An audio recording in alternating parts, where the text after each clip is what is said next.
I'm Judd Myers. I'm Scott Tipton. Welcome to Blast Off.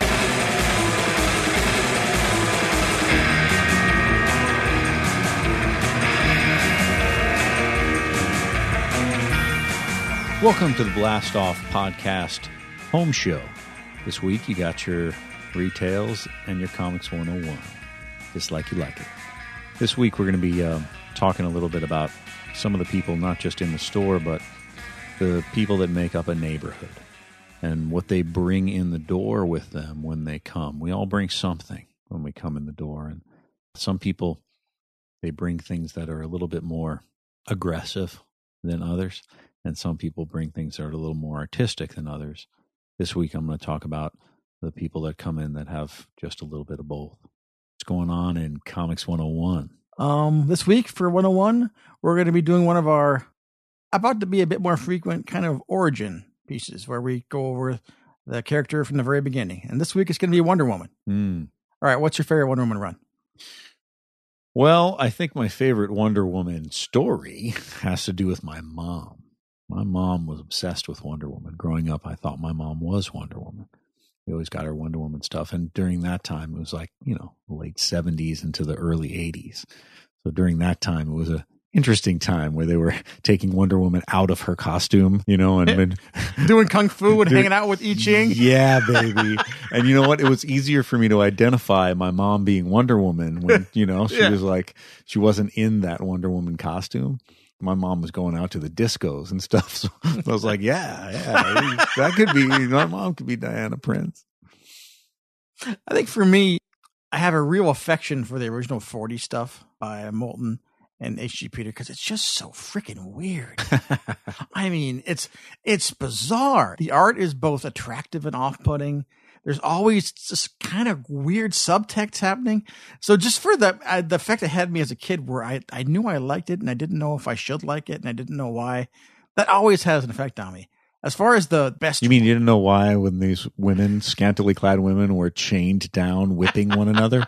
Yeah, gosh. Which happened with alarming regularity in 1940s Wonder Woman comics.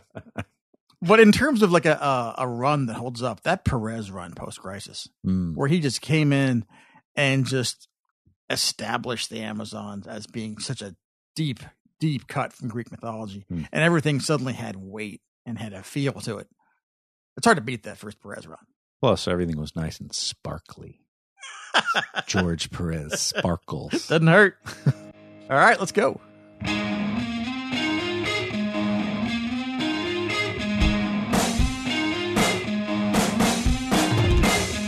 The history of comic books, the characters you love, and the people who created them. This is Scott Tipton's Comics 101.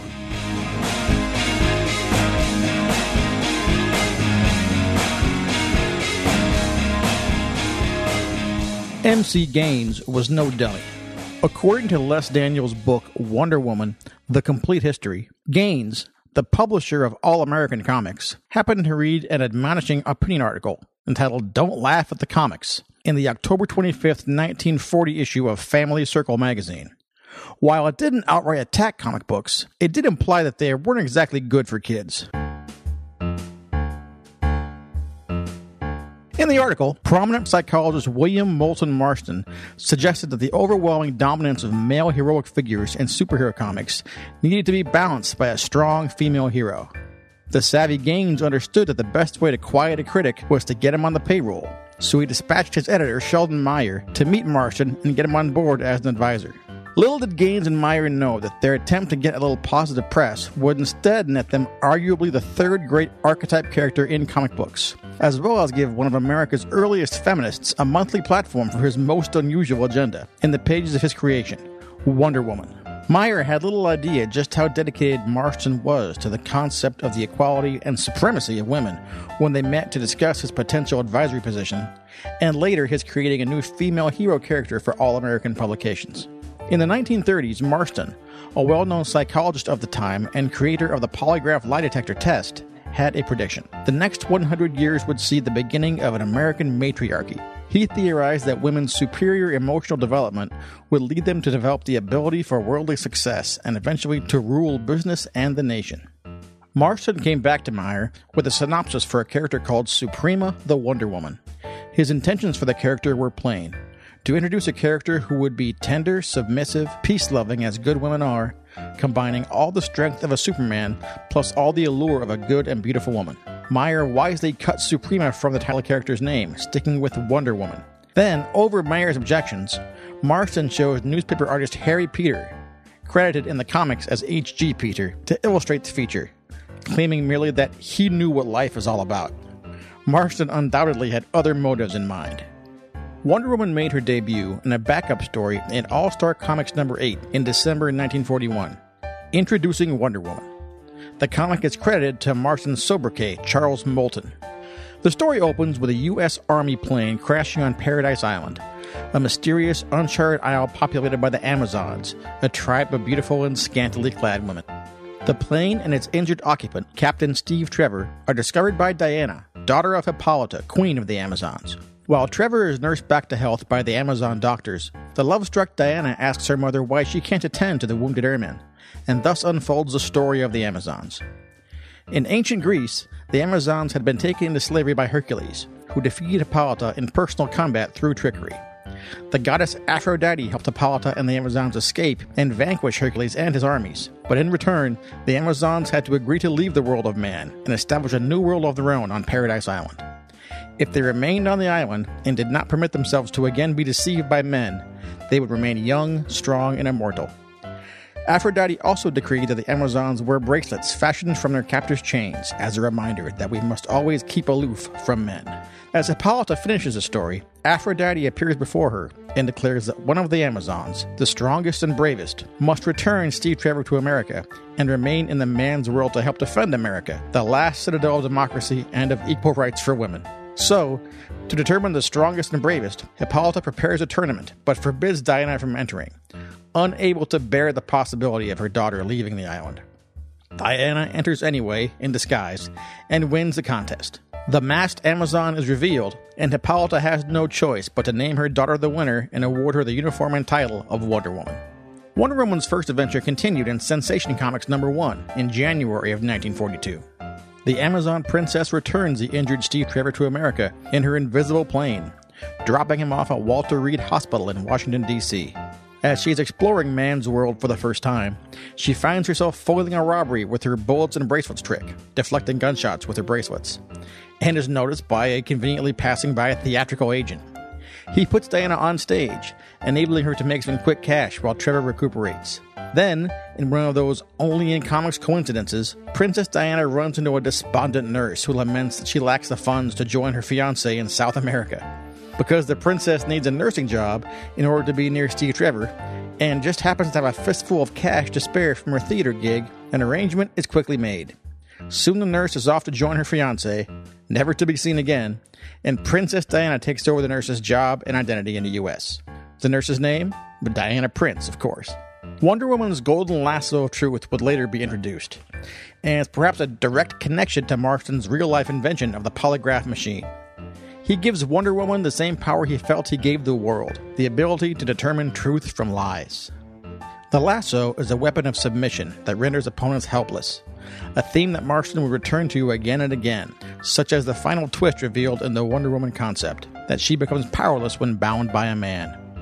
This detail further underlines Marston's feminist agenda in the series, by subtly reinforcing its premise that women in American society must free themselves from male domination if they're ever to be truly strong and independent. It also provides a convenient excuse for Wonder Woman to be tied up, chained, shackled, gagged, and otherwise restrained literally hundreds of times over the course of the series, all lovingly illustrated in Peter's pulpy, disturbingly adult style.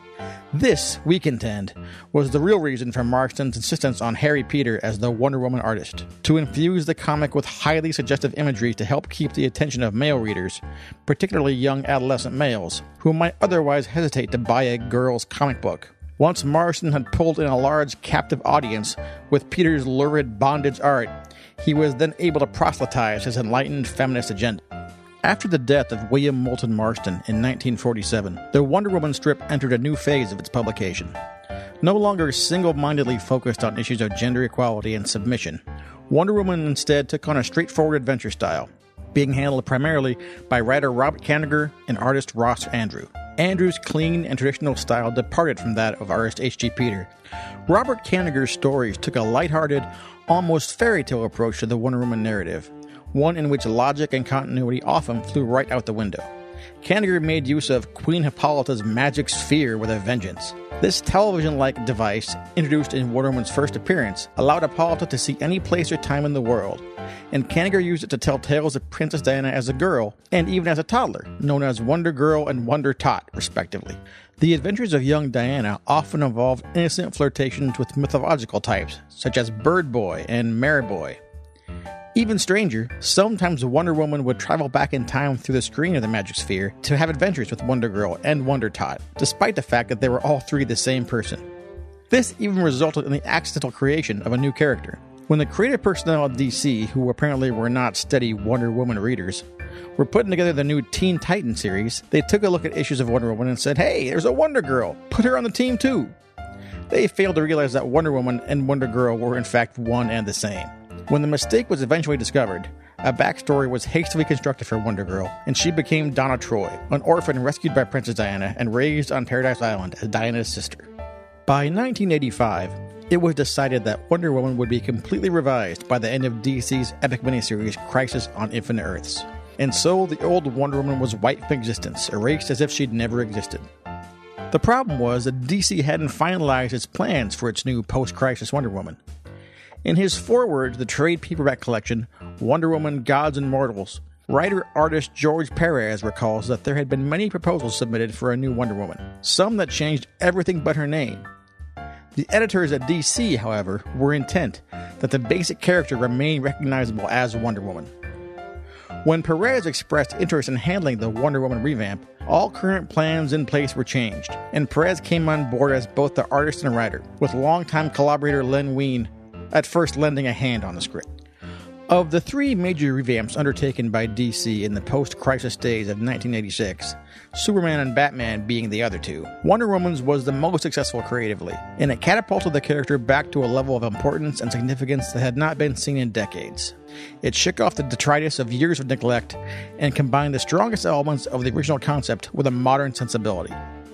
Perez strengthened the series' ties to Greek mythology, using all the Greek names for the deities, renaming Paradise Island as Themyscira, and even giving Diana more traditionally Greek features. Retained from the original is Steve Trevor's crash landing and convalescence on Paradise Island.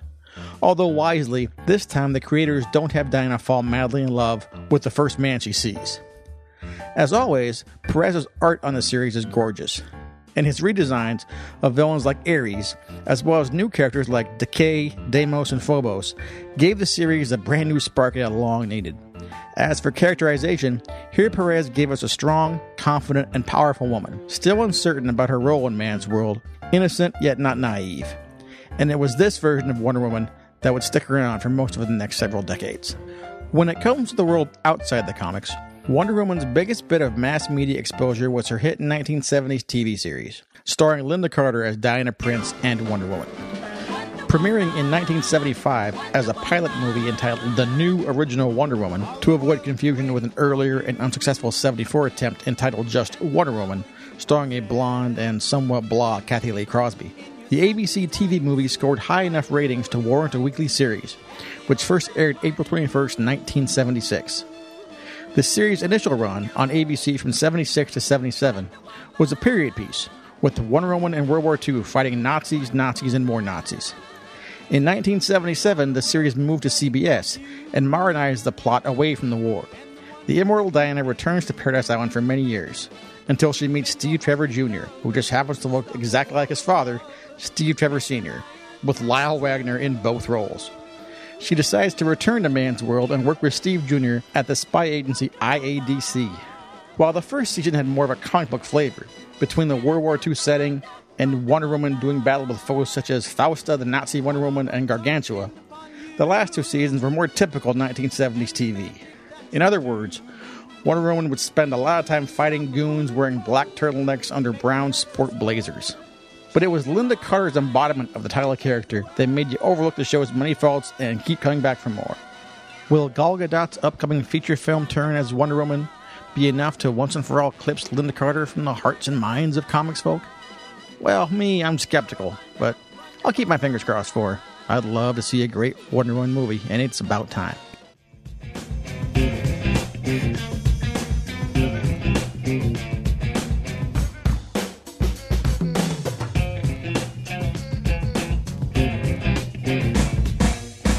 So we've been doing the podcast now for a little over a month to 6 weeks.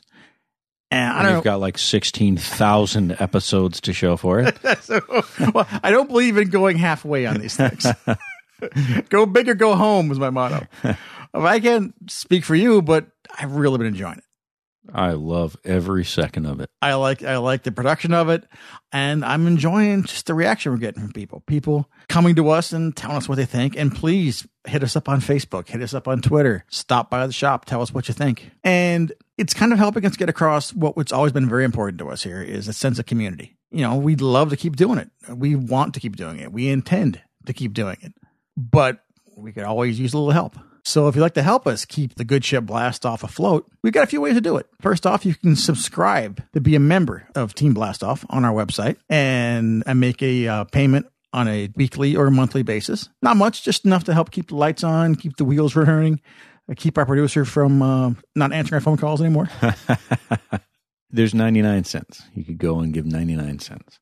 Just to what we talk about with the shop is, you know, people come into the store and they buy something. They can buy a lot of things. They can buy these books in a lot of other avenues. Sometimes they can get them real cheap, but they come into our place because it's their shop and they feel really good about buying from their family and being a part of something that is bigger than the huge website where you click a button and, you know, something maybe comes to you and maybe isn't all beat up, or you can have a conversation and really be a part of something and enjoy it. The podcast is no different. This podcast is just like our store. It is your podcast, not just ours. We are sharing it with you. You are extremely important, an important part of this.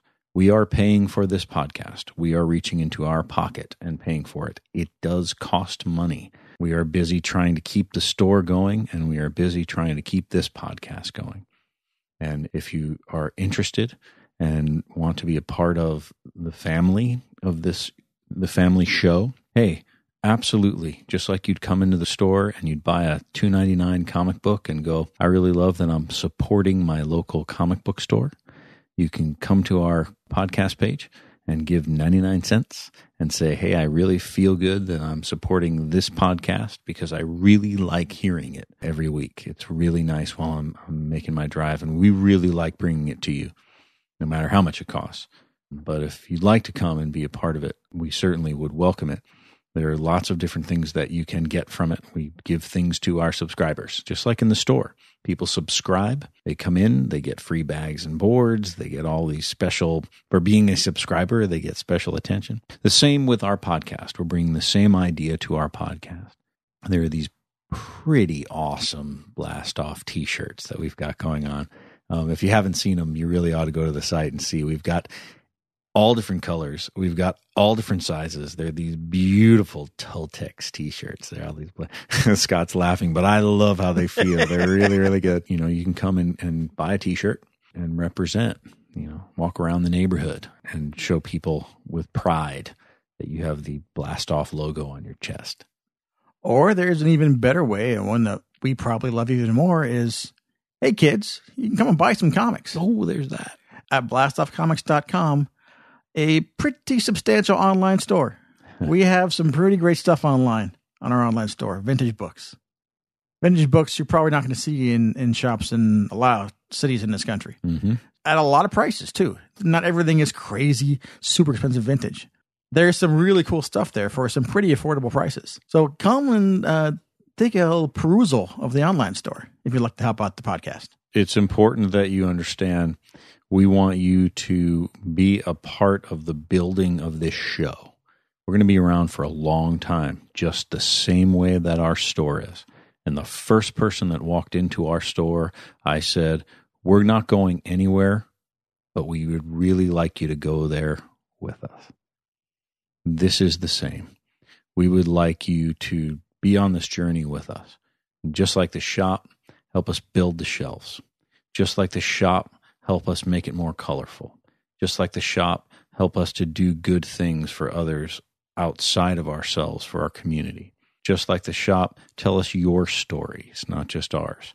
Just like the shop, share with other people. And most important, just like the shop, we do this so that we're not alone. All we're saying here today is join us.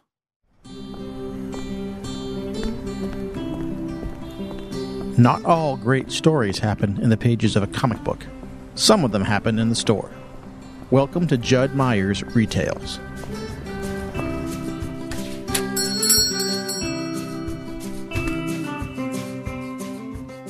Our store lives on a main thoroughfare in the heart of an active city. Over the years, I've watched the neighborhood grow, change, and grow some more. Corporate buildings going up, houses being built, storefronts expanding. With a growing diversity of infrastructure comes the growing diversity of our neighbors. Race, religion, political bent, wealth, destitution, all are well represented on the streets around us. Our quiet, developing boulevard has evolved into a true melting pot, and from this pool comes our customers. Because of where we're situated, we play host to movie stars and rock musicians, famous artists and comic book creators.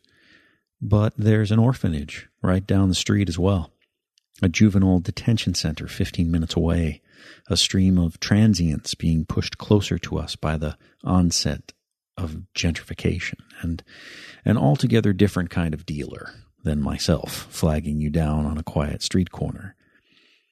I quickly befriended all of our local police officers when we opened. I give discounts to the police force, firefighters, members of the military, and EMT workers and their families. In return, they give me their personal phone numbers to call should incidents arise. They know who we are in the neighborhood because they know that more often than not, their kids are hanging out in the store with us. We need to be prepared for any scenario in retail. I'm grateful that so far we've had very few scary incidents. There was that one night, the first week we opened, that I threatened a would-be robber with a hammer of Thor. True story, but that's a tale for another podcast. When we first moved in, the previous tenant was quick to warn us about the local taggers. They roamed the streets at night looking for somewhere that provided open areas to ply their craft. Walls, windows, signage, canvas, you might say. Their art tools of choice: spray paint, colored Sharpies, keys. As long as they left their mark behind, it was worth using. To prove this point, he showed us the tag etched into the glass on the front door. He'd actually replaced it once at great expense, only to come into work one day and find it tagged again by the same person. I expected we'd have a constant fight on our hands, but the lease was signed and it was our home, for better or worse. Year after year, I've watched our retail neighbors struggle with this problem. I watched them pull their hair out in frustration as they repaint and replace, repaint and replace, repaint and replace. Some of the tags are plain old names in black lettering, pseudonyms that cry out, "Here I am, I dare you to ignore me." And others are downright, well, beautiful. Obviously, it's destruction of property. Obviously, it's unfair to the tenant or the owner, and obviously, it's a criminal act, but it's hard to deny that some of it is artistic, emotional, complicated as the artists themselves. How do I know this? Well, because they're my customers. That's right, they frequent my store. They spend what may or may not be stolen money. They eat at my comic book table. Now, I can't be sure about just which ones they are. I have deep-rooted suspicions, but no solid proof. I've never heard them talk about their hobby, never heard them brag about their latest midnight massacre, but I know it's them.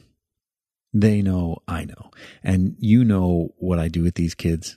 these hardened criminals that terrorize the streets. I welcome them.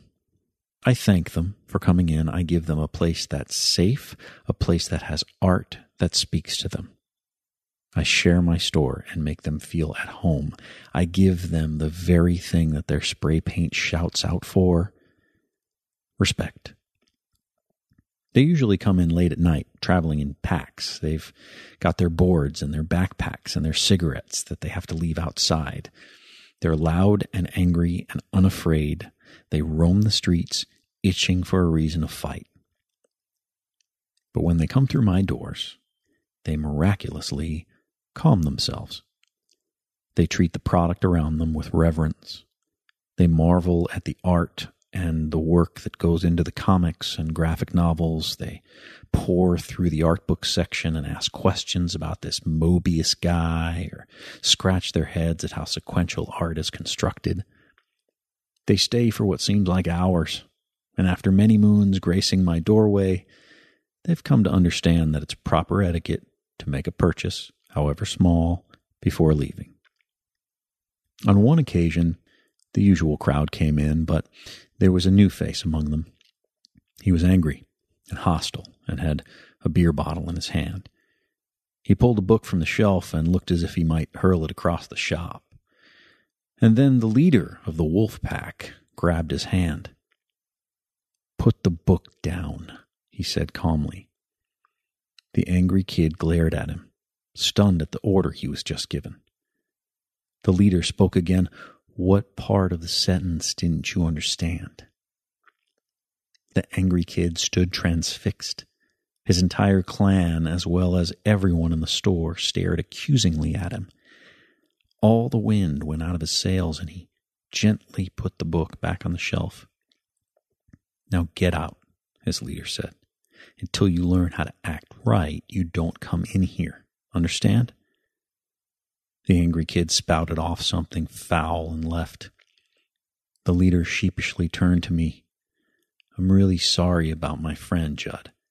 It won't happen again." "I'm sure it won't," I said. "Because if it does, none of you come in here again. It'd be a shame for one person to ruin it all for you." We stared each other down. He nodded his head and went about his business.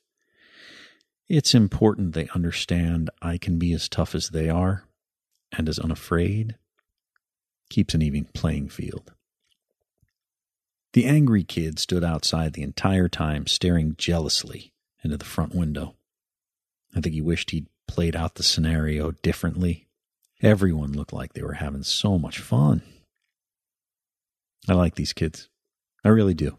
Maybe it reminds me of my childhood. Maybe I recall the feelings of anger that I couldn't understand. Maybe I see in them the confusion between what's art and what's destructive, and hope they'll find the answer in the things I sell.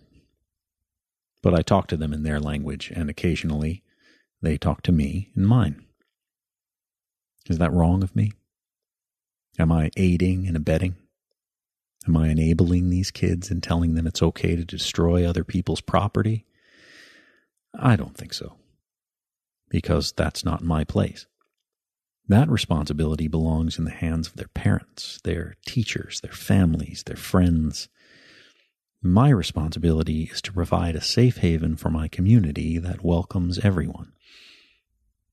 Everyone. I guarantee that some of my most upright and mature customers do things that are questionable as far as morality is concerned. Some of them even take the time to tell me about them. But it's not my place to judge. It's not my place to preach to them about their choices. Denying someone the right to buy because of violence or foul language in my store is one thing. Denying someone the right to buy because of something they may or may not have done outside my doors is another. I am a humble bartender, and everyone is welcome. Of course, if you get rowdy or start destroying my bar, I'm going to reach behind the counter and run you out of Dodge with the mighty Mjolnir. Who you are and what you do is your business. I have opinions about what you tell me and what I see of your actions. My beliefs may differ from yours drastically, but when it comes down to your strong opinions and your own moral compass, I'm Switzerland. As for taggers, we enjoy a steady truce, one that's lasted for years and seems to be passed down from one wolf leader to the next. In all the years we've been in our building, we've never been tagged. Never had to go through the turmoil of feeling violated by someone else's anger or to be forced to be the bearer of someone else's artistic expression. I don't think it's because there's some kind of unspoken law among them that my store is off limits for tagging. It's because they see me, my store, and everything in it as their own. They're not a part of my neighborhood. I'm a part of theirs. And we share a passion. Only difference between us is that mine's legal, theirs isn't. And the tag we inherited from the previous tenant all those years ago, well, it's still on the front door. Every time those pack of wolves walk in, they see it. Every time they walk out, they see it. The guy who put that tag on my door is long gone now. In jail? In college? Who knows? It's my tag now. Respect it.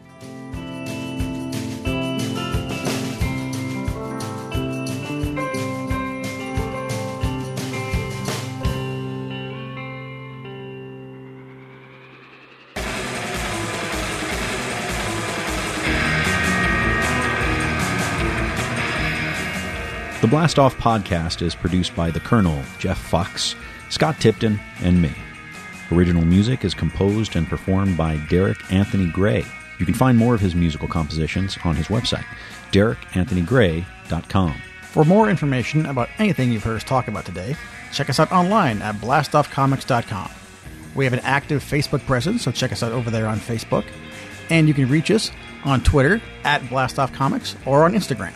Or you can come by our retail location in North Hollywood in the heart of the Arts District, 5118 Lankershim Boulevard in North Hollywood, just 2 blocks south of Magnolia. See you soon.